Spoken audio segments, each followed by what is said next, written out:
No issue? Actually, some teachers having CBSE training also, ma'am. No problem. No problem. Okay. No problem. Okay, ma'am. Okay.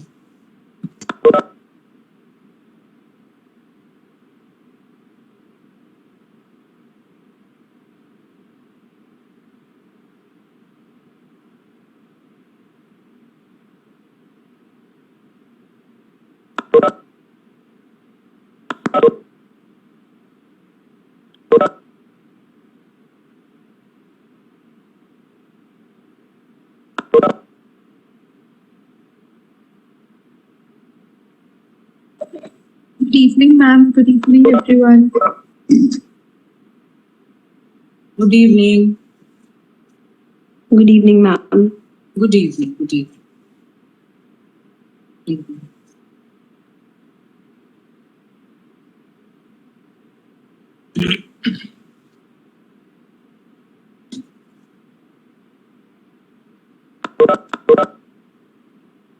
So we would wait for 3 more minutes and we would begin.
Not bad. 46 altogether. Yes, ma'am. Yeah.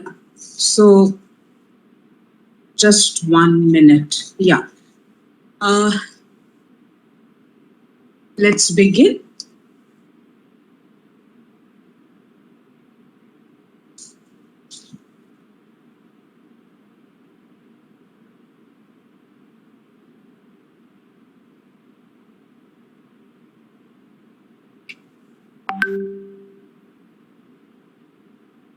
Good evening, everyone. Accept my warm greetings. I thank Principal Sir, SNTC members, Training Coordinator Arvind to have given this platform to all of us so that this knowledge sharing can happen beautifully and the learning becomes an ongoing process. I have been asked to introduce myself formally. So I am Barnita Basu, coordinator, junior wing, and a senior English high school teacher. Uh, today's session will deal in Bloom's taxonomy and its applications. So the learning goals for today's session is quite clear. First, we would understand what is Bloom's taxonomy, and second, we will also know how to use this taxonomy and formulate measurable, concise, and clear learning objectives. So let's begin. Give me a few seconds so that I can share my screen.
Before we start the discussion, let us remember and honor the master craftsman, the creator of Bloom's taxonomy, by reading out one of his famous quotes.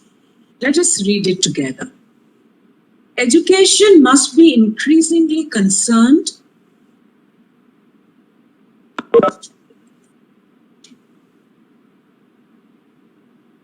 just a minute.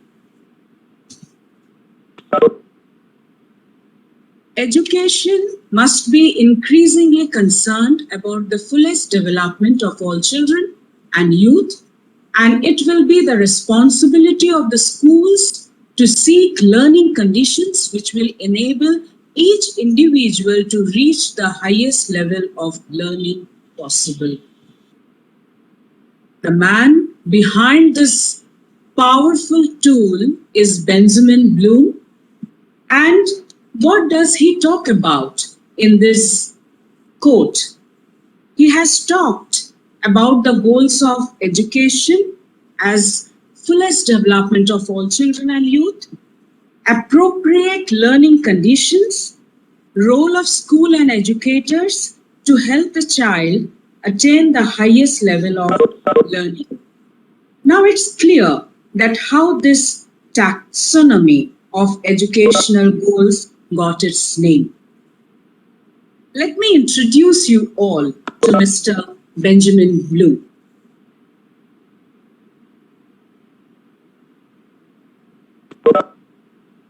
Benjamin Bloom was an American educational psychologist who made significant contributions to the classification of educational objectives and the theory of mastery learning. So his research findings on mastery learning is that it is not innate giftedness that helps one to succeed, but rather it's hard work and at least 10 years of dedicated effort before achieving significant recognition.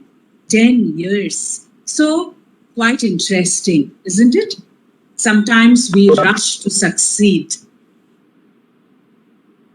His research showed another interesting fact.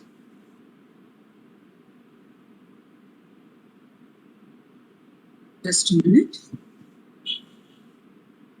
his research showed another interesting fact, that educational settings, that is school settings and home environments, can foster human potential and transform education. So Bloom has divided educational objectives into 3 domains. We all are aware as teachers: affective, psychomotor, and cognitive. This taxonomy is hierarchical, like other taxonomies, like Sudha in her session has shared with us and discussed in detail on Maslow's hierarchy needs. Bloom's taxonomy means that learning at the higher levels is dependent on having attained prerequisite, that is, the required knowledge and skills at the lower levels. Now, I have a question for especially the biology teachers. In the first place, my dear biology teachers, what is the meaning of taxonomy?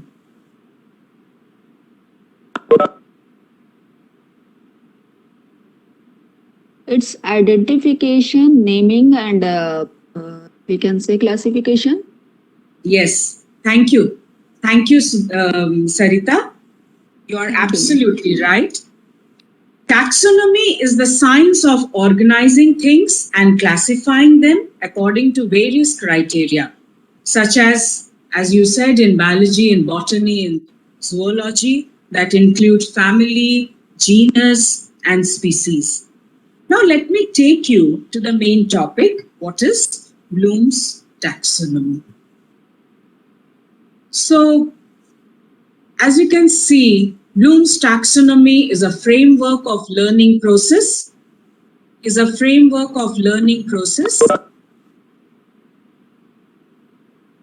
Just a minute. It is a model. Bloom's taxonomy is a model that describes the cognitive processes of learning and developing mastery of subject. Mastery in any subject. It is the ability to create achievable learning goals that teachers and students understand and build up a definitive plan to meet them. And what happens at the end of each learning process? A student has honed, developed, brushed a new skill, level of knowledge, and or developed a different attitude towards the subject. So this is an interesting fact in Bloom's taxonomy, dear educators. Bloom believed in the change of attitude, and that is the reason he has said transformed education. It transforms the whole personality of a child and a youth, and it can be effectively assessed, and this learning through Bloom's taxonomy is an ongoing process. Now, this enduring tool was developed in 1956 and modified during the 1990s by a new group of cognitive psychologists led by Lauren Anderson, a former student of Bloom, to make it relevant to the 20th century. You know, Bloom's taxonomy has since become a standard tool for developing educational objectives, assessments, and activities. Let me now share with you all the new and improved model of Bloom's taxonomy.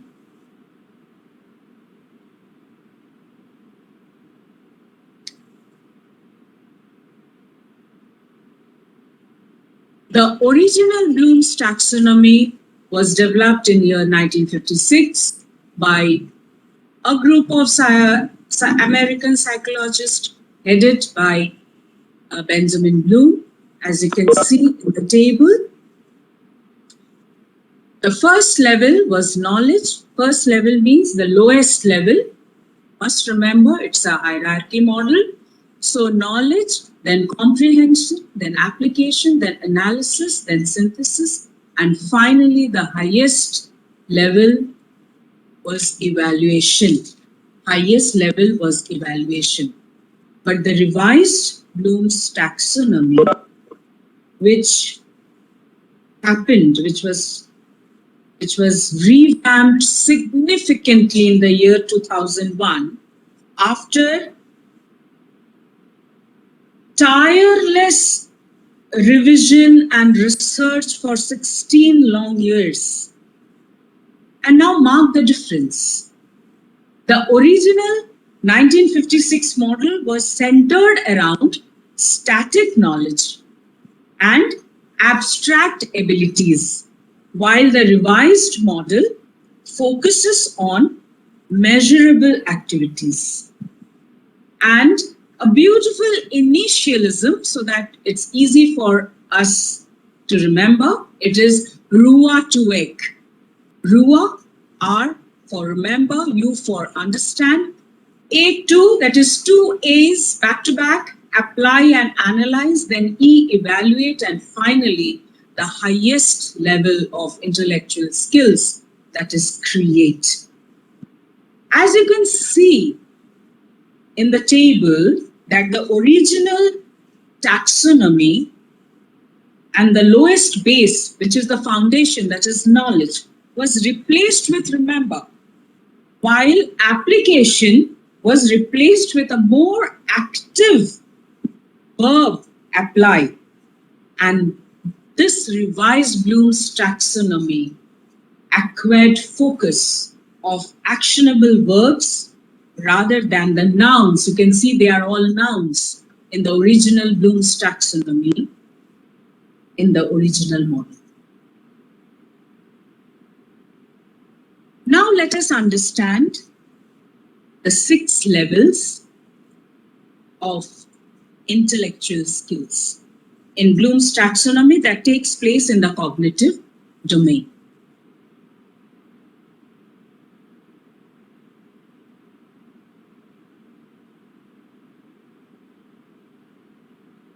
May I request any one of you to respond on what are cognitive skills?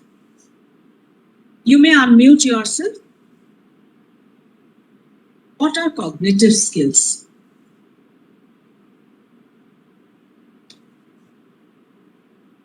Or you may type in your chat box as well. It's your choice. Am I audible? Yes, ma'am. Yes. Okay. So, anyone? What are cognitive skills? Skills related to thinking, reading. Okay, Shania, things related to thinking. That's what you say? Yes, ma'am. Related to thinking. Yes, absolutely. It's actually related to our brain. Cognitive skills occupy a vital role in an individual's overall development. So it's very, very, very important. They include some of the brain's core functions, such as thinking, as Shania said, in the first place, thinking, reading, learning, retaining information, paying attention, problem solving, remember tasks, and make decisions. So as you can see, these many functions of the brain, which finally contributes for a healthy human being and overall development. So as you can see, the 6 levels of intellectual skills which Bloom has named. Now, Bloom's taxonomy, you know, it's always in pyramid form, like Maslow's hierarchy needs, in pyramid form. But this is an updated graphic, which is cake style. cake, which we all love, cakes. So it's a cake style hierarchy graphic. Why it is an updated version of that pyramid graphic? Because to emphasize that each level, starting with remember, is built on a foundation of the previous level. So if the level remember, which is the foundation, which is the base, if that is strengthened, then the next higher level can also be built up with a strong base foundation. This is the idea.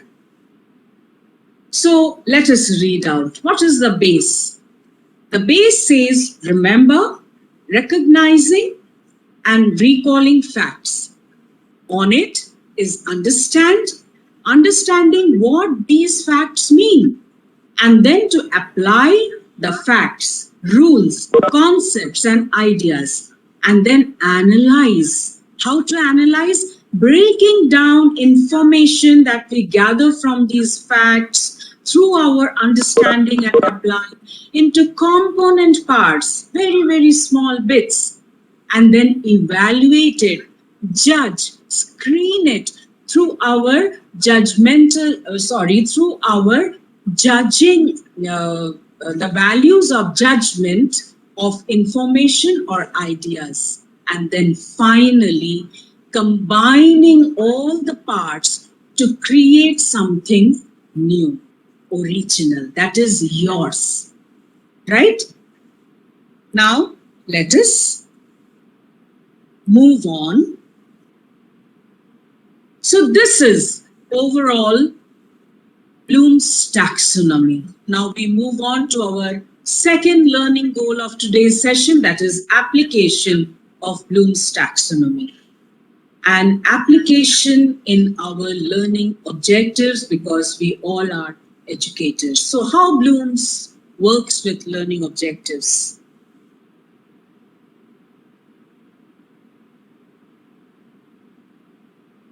These are the key verbs. While I was browsing for my preparation, I got to know there are 249 verbs. This is the tweaked table, so I have shared it with you. There are 249 verbs in the revised Bloom's taxonomy model, which helps us to frame the learning objectives, which would be measurable, clear, and concise. So I would be sharing the presentation with the team, SNTC. It will go to the archives for ready referral. Okay. So let us move on. Few you may read like remember, arrange, define, describe, understand, classify, compare, describe, discuss, apply, change, choose, complete, demonstrate, dramatize, illustrate, then analyze, calculate, categorize, contrast, examine, test, and then evaluate is argue, debate, justify, support your argument, right? And finally, create, compose, imagine, write, design, devise. Okay, now we will move on to some example activities. How it's a sample of learning objectives I have chosen because it's simple. We have known Newton's law in class 6, if I'm not wrong. Long back, I have left school, an old lady altogether. So, principles of Newton, laws of motion, grade is 10. So, physics class, right? So, how do we, through Bloom's taxonomy, how do we design our learning objectives? So, first is remember, the base. How do we write? How do we frame? By the end of this session, the student will be able to recite in toto Newton's 3 laws of motion. And then the child moves up to the level of understanding. And what would be the learning objective? That the student will be able to describe Newton's 3 laws of motion in his or her own words. And then moves up to the level applied. What should be the learning objective? The student will be able to calculate the kinetic energy of a projectile because grade 10, right? And then analyze. By the end of this lesson, the student will be able to differentiate between potential and kinetic energy. And then the fifth level, evaluate.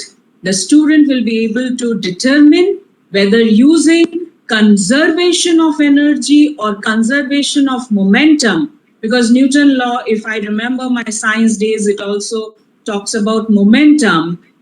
Conservation of momentum would be more appropriate for solving a problem of dynamics. And then finally create the top level. The student will be able to design an original homework problem dealing with the principle of conservation of energy. So a beautiful project on Newton's laws of motion, right? Now we would be moving on activities, sample activities, which can be designed on these 6 levels of Bloom's taxonomy. So first is remember. Suppose you are doing class 5 types of erosion or class 7 types of erosion. So what would be the first, objective and an activity on based of that objective? Define soil erosion. And an English class of noun of any grade, like from 1 to 8 maybe, underline the nouns in the given passage. Then we move on to the next level, where suppose you are doing on recycling or biodegradable, non-biodegradable, disposing of waste and such kind. So what do we ask the child? That identify the correct method of disposing of recyclable trash. Or in maths class, illustrate the difference between a rectangle and a square. Or in an English literature class, summarize the plot of The Selfish Giant, a famous story by Oscar Wilde. And then the next level, apply. Using in a maths class again, a geometry class, maybe it is triangles. So solve the following questions on triangles, on your information you have gathered through learning about triangles. Or in a social science history class, create and perform a skit that dramatizes an event from India's freedom struggle. Maybe Jallianwala Bagh episode, okay? Let's move on. Next level, analyze. So if you are doing digestive system, it can go up to that what is the function of the liver in the body, or again, a literature class, that what is the main idea of the poem, The Solitary Reaper. And in the 5th level, the second highest level, that if suppose it's again an English class on values, then you can always ask the children to select the most appropriate action that you should take against a school bully. Justify your answer. So debate, it can be a debate also. And then if it's a maths class, find the errors in the following math problem. So the child should, in this level, identify the errors in the solution of maths problem of his or his peers, okay? And finally, the highest level of intellectual skills to create, design a campaign to help stop teenage smoking, or develop an idea for a science fair project that focuses on the effects of pollution on plants' life. There are n number of projects which can be designed when we start moving or taking our journey of learning through Bloom's taxonomy. Now, Bloom's taxonomy, my dear educators, is a useful tool for teachers in the planning process. It helps basically in the planning process. And just now we have discussed some example activities which can be devised through question prompts or STEM question, which are called STEM questions. STEM questions are basically survey questions which are used in surveys. And those questions are based on a fact which will draw responses from people, right? This is the objective of STEM question. So what are Bloom taxonomy STEM question? I can read out few examples. Like suppose the base, remember level, you can ask that how would you define anything? How would you define, suppose, anything? Give an example. How would you define what? Give an example. How would you define? Am I audible? Yes, ma'am, you are audible. Okay. So can anyone give an example that in the first level, remember the basic things. So how do we define something? Yes, Rupali is Rupali. Yes, Rupali. How do we define? Give an example, dear. Define adjectives, Manali says. Okay, good. Define adjectives. Or maybe you can ask in a maths class to recall tables of 12, 15, or whatsoever, right? And then the understanding level, you can give a graph and you may ask that, can you read the graph? Can you interpret the graph, right? And in apply level, you can say that what factors would have changed the climatic condition of some place, right? So in this way, after we frame learning objectives, we have to create pre-created your STEM questions or prompt questions so that it helps us to create our assessments and help the child to understand and develop their learning.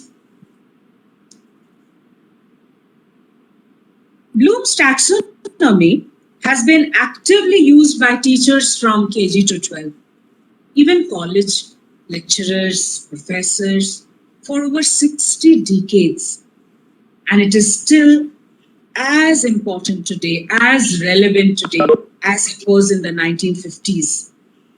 And for students, Bloom's levels, these levels of intellectual skills, they bridge the gap between what they know now in the present and what they need to learn to attain a higher level of knowledge. So that understanding also becomes clear, the goal, the roadmap, that this is my learning and where I need to reach.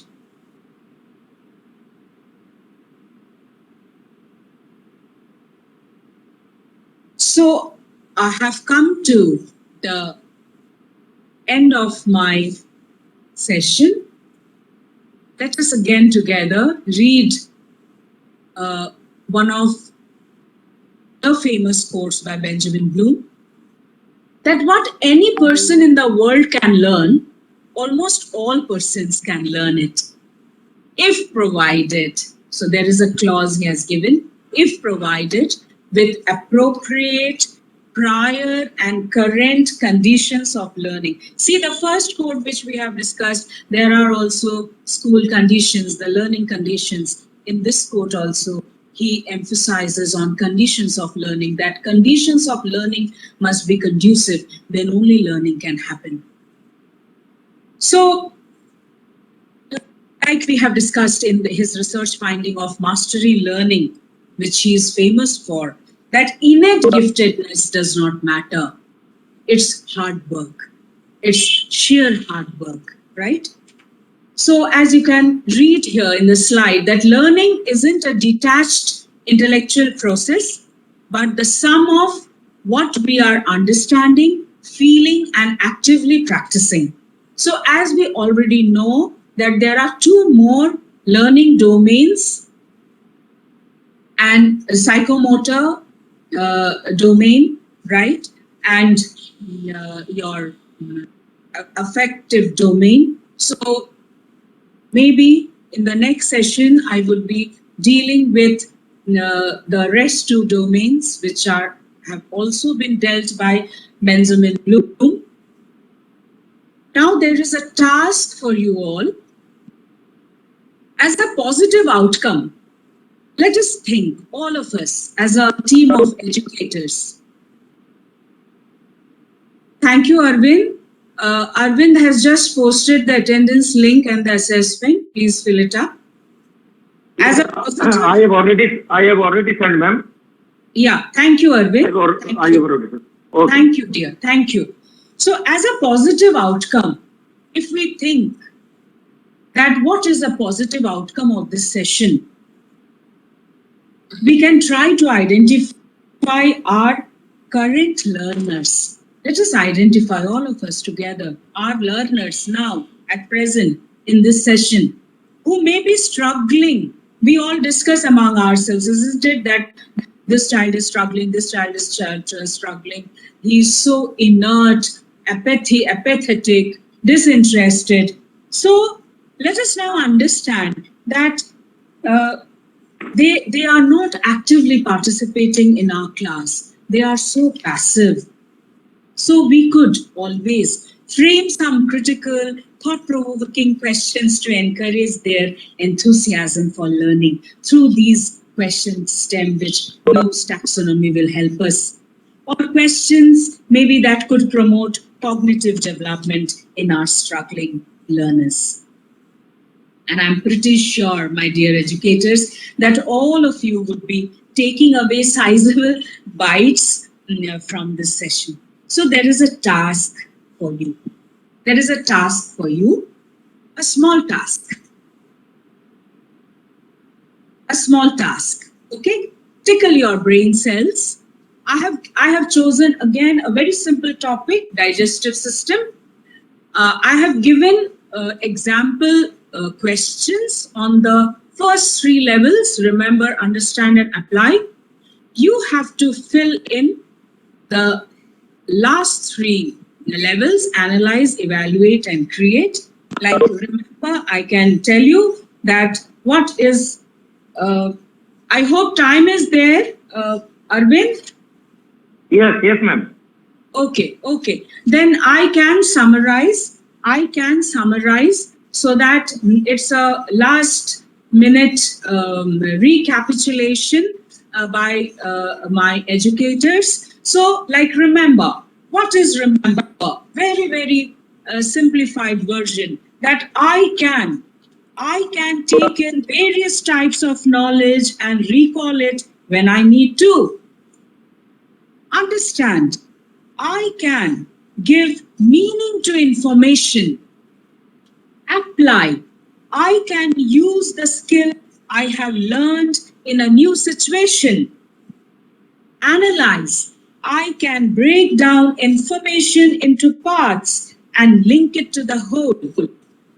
Evaluate, I can make judgments about things that I have learned in the last three levels. And finally, create, I can use what I have learned to create something new, something innovative, something original. One of the most powerful aspects of Bloom's taxonomy is that it offers us, and we educators, the ability to construct a curriculum to assess objective learning outcomes, including advanced educational objectives like critical thinking. So herein the cognitive domain of learning and the 6 levels of critical thinking. So I come to the end of this session. I would expect, thank you all. I hope you will love this picturesque slide. I loved, I have done, and now I go, okay? But